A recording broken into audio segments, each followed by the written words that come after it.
Trump just allowed a terrorist who once, commanded Al Qaeda, the terrorist organization responsible for 3,000 people who died in the World Trade Centers. Oh, and they were also responsible for killing thousands of American soldiers and Marines. Yeah. Trump let this monster of a human basically walk right into the White House as an honored guest. As an honored guest. As an honored guest.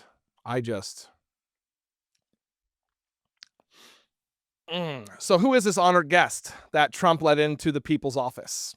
Ahmed al-Shahira, known to the world as Abu Mohammed al-Jawani, was once the face of America's Most Wanted. And I'm not joking, okay? The State Department put a $10 million bounty on his head. $10 million bounty on his head. His forces were part of the insurgency that attacked the US troops after the invasion of Iraq, okay? And later, he led Al-Qaeda's branch in Syria, a group the United States formally designated as a foreign terrorist organization. And yet, he stood inside the White House, shaking hands with Donald Trump. Look at that photo. That's just disgusting. If that doesn't say America first, I don't know what does, right? So obviously you can tell this is bothering me to my core, okay? I served 2 tours in Iraq when I was in the Marine Corps Infantry. I wasn't around when he was on the ground, but this still hurts me to my core to see. It bothers me. Oh, and wait till you hear this. My God. The Trump administration quietly removed al-Shahira's terrorist designation right before the meeting. Okay? No congressional hearing, no public debate, no announcements in any way. Just a man who once commanded, Al-Qaeda's operations against American troops, was rebranded from a terrorist to a partner. He's a partner, guys. He's our friend. Yeah.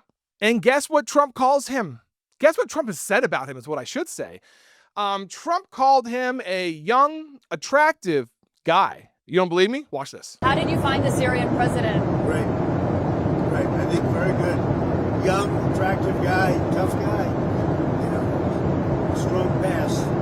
Very strong pass fighter. Does that worry you at all? He's got a real shot at pulling it together. I spoke with President Erdogan, who I'm very friendly with him. He feels he's got a shot. For context, because that's important, guys, al-Shahira fought with Al-Qaeda in Iraq under Abu Musab al-Zarqawi, also known as the Butcher. That organization killed hundreds of Americans through bombs, IEDs, suicide attacks, ambushes. I mean, he later moved to Syria, formed another terrorist organization, basically swearing his allegiance to Al-Qaeda leadership, okay? And the United States sanctioned him, placed a $10 million reward on his capture, and warned the world that he was a global threat. And he was just in the White House. Yeah. Those designations were still active under this administration until they were lifted. The same administration that claims to support the troops just slapped them in the face again by hosting the man who led a group that killed them. And again, this was the day before Veterans Day. He stood in that office on the Marine Corps birthday. There's a simple question here.